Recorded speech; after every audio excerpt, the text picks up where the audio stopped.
Vous êtes porteur ou impliqué dans un projet professionnel ou social et vous n'arrivez pas à vivre de votre projet ou simplement de le faire décoller. Il est possible que vous souffrez d'un problème de communication. Eh bien, toutes les deux, avec Oriane, nous avons créé un super programme qui allie plusieurs outils systémiques et qui vont vous permettre de libérer votre communication par rapport à votre projet et bien sûr de pouvoir attirer les personnes, que ce soit une équipe ou bien sûr les personnes auxquelles vous allez proposer vos services, avec qui vous aimeriez travailler, donc les bonnes personnes. Oui, bonjour, je suis Oriane Cormand et j'accompagne depuis plus de 20 ans des porteurs de projets avec des constellations systémiques et organisationnelles. Également, j'accompagne les entreprises familiales à mettre en œuvre la transmission et à améliorer la communication interne.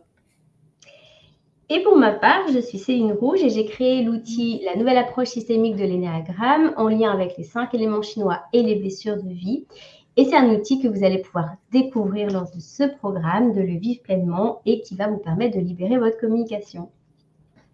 Alors, dans cette deuxième vidéo, qui va vous présenter quelques pistes pour conscientiser pourquoi vous n'arrivez pas à faire en sorte que les personnes puissent tout simplement comprendre et même entendre ce que vous avez à dire à propos de votre projet, eh bien, Céline va vous montrer un bref aperçu des outils que vous allez vivre lors de notre atelier pratique. Libérer votre communication pour faire décoller votre projet.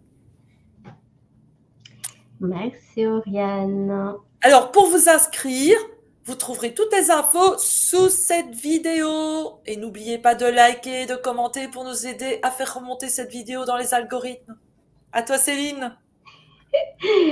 C'est parti pour la deuxième vidéo. Alors, si vous n'avez pas vu la première, il y avait une première vidéo pour justement parler des petites voix à l'intérieur de nous qui ont du mal à parler avec nous-mêmes. Et ici, on va travailler sur le fait de nous faire entendre en fait vis-à-vis des personnes de l'extérieur. J'aime bien cette image parce qu'on est sur l'émetteur et le récepteur et je la trouve super parlante cette image. Alors, il faut déjà savoir que, eh bien, on a tendance à communiquer avec les autres comme on communique avec nous-mêmes. C'est une erreur parce qu'en fait, eh bien, nous ne sommes pas les mêmes et il faut savoir qu'il y a des types de clients différents. On les voit un petit peu ici et les personnes qui travaillent dans le marketing le savent bien puisqu'ils ont un discours vraiment différent en fonction des types de clients.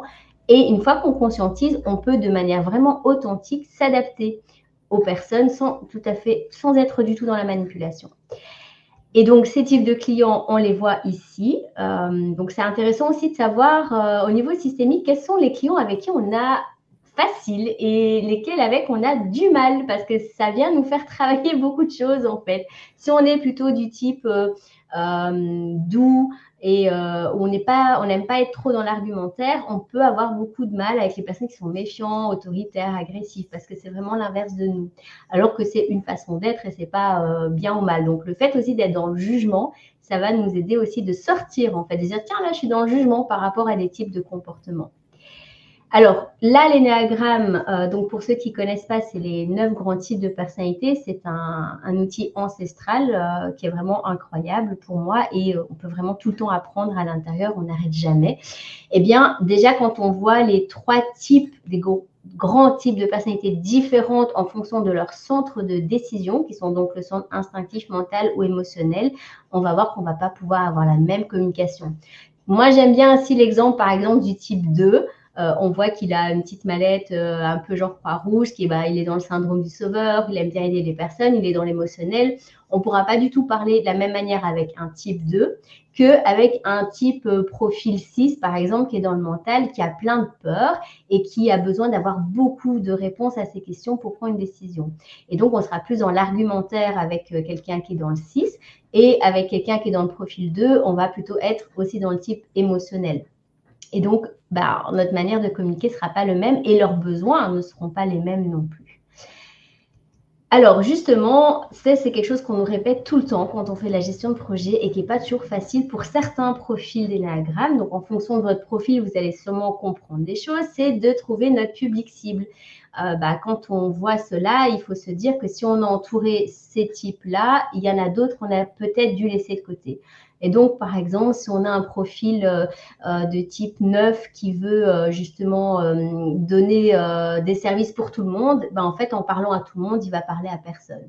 Et donc, le fait de savoir qu'on peut avoir une difficulté à cibler notre cible à cause de notre type de profil ou de notre blessure de vie, ça va nous permettre de conscientiser le blocage qu'il y a derrière. Et ce que moi, je répète souvent aux personnes que j'accompagne en gestion de projet, c'est qu'en fait, au plus on parle de manière large et au plus tout le monde et personnes s'y retrouvent. Par contre, si on cible, les personnes même qui on n'aurait pas pensé peuvent venir quand même. Et donc ça, c'est aussi un peu lié à la blessure d'abandon et de rejet qui peut faire qu'on peut faire un peu proposer des services en faisant un petit peu le grand écart et finalement on se fatigue et ça, c'est pas productif non plus, ni pour nous, ni pour les clients. Donc, c'est bien de conscientiser aussi qu'est-ce qui bloque derrière le fait d'avoir du mal à cibler son public. Et les éléments chinois vont aussi nous aider à comprendre les besoins de chaque personne et vous allez pouvoir vous mettre à la place de chaque type d'éléments chinois, de type de personnalité dans l'énéagramme, parce que c'est en se mettant à la place des personnes qu'on peut mieux comprendre leurs besoins. Et donc, faire attention aussi aux projections. C'est pas parce que quelque chose nous a aidé à nous de cette manière-là que le service doit être exactement le même pour les personnes.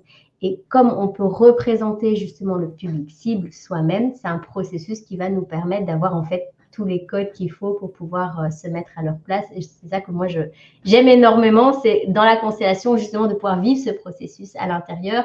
Là, il n'y a pas de manipulation possible parce que finalement, c'est nous qui avons vécu ce voyage. Et donc, on a vraiment, que ce soit émotionnellement, mentalement ou intuitivement, en fait, on a tout ce qu'il faut pour pouvoir se mettre à la place des personnes. Alors, il peut y avoir un symptôme aussi dans notre manière de communiquer avec les autres, c'est ce qu'on appelle le symptôme de Cassandre. C'est-à-dire, c'est dans l'histoire, cette personne, en fait, elle avait reçu un don qui est un peu le don d'être visionnaire, puisqu'elle prophétisait des choses. Et à un moment donné, elle a reçu, on ne pouvait pas la tuer, mais on a fait en sorte que personne ne la croie. Et quand, en fait, on est visionnaire, on peut avoir raison dans les services qu'on propose, mais même si les personnes en ont vraiment besoin, s'ils ne sont pas conscients qu'ils en ont besoin, ils ne viendront pas. Et c'est souvent comme ça. Ceux qui ont plus besoin d'un service, c'est eux qui ont plus de réticence.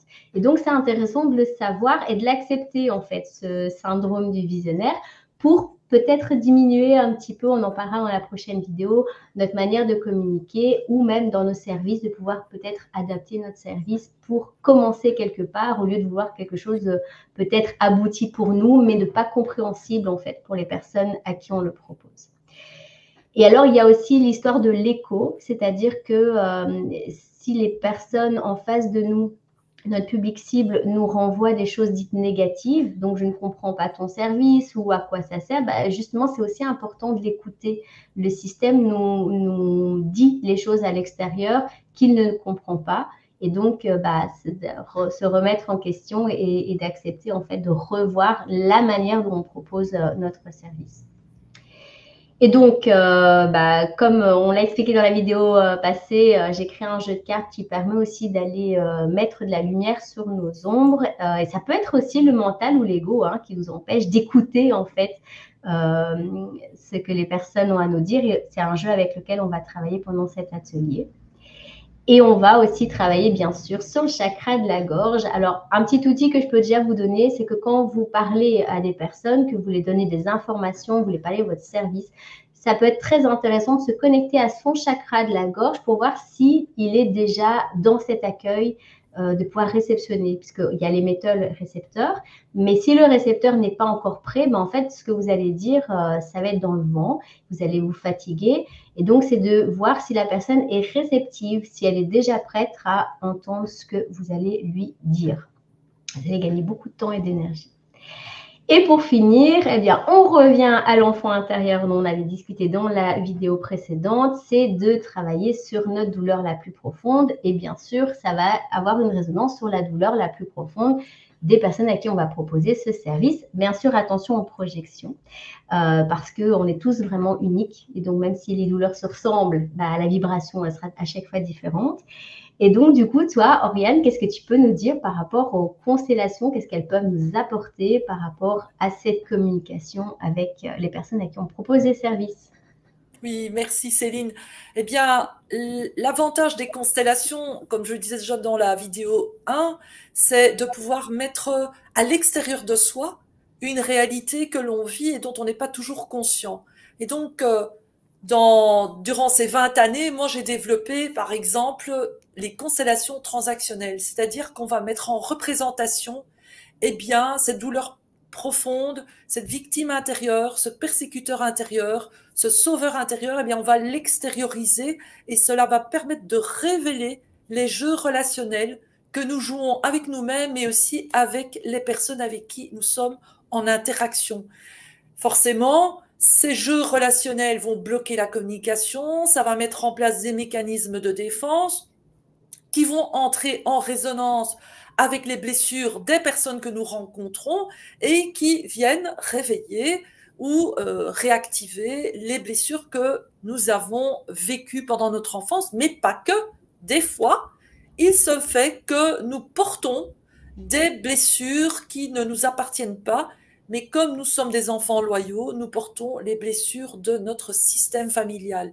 Par exemple, nous avons eu un ancêtre, pas que nos parents, mais ça peut être parfois des grands-parents ou des arrière-grands-parents qui ont fait faillite, ou bien même qui ont été trahis par un associé, il y a eu un détournement d'héritage, etc., etc. Et tout cela va créer une méfiance, des peurs, peut-être même une colère qui va avoir un impact dans notre communication et qui va rebuter les personnes qui pourraient être finalement très intéressées par ce que nous proposons, mais nos micro-comportements, des comportements qui prennent le dessus sur ce que nous avons envie de manifester, vont créer ce blocage. Et c'est ça que nous allons pouvoir travailler avec vous, révéler et surtout guérir, vous en libérer pour que ça ne vienne plus interférer dans votre communication avec votre public cible, vos clients préférés et avec les personnes qui ont vraiment besoin de vos talents, de vos services, de vos produits, de votre projet. Et enfin, vous allez pouvoir booster ce que vous avez créé.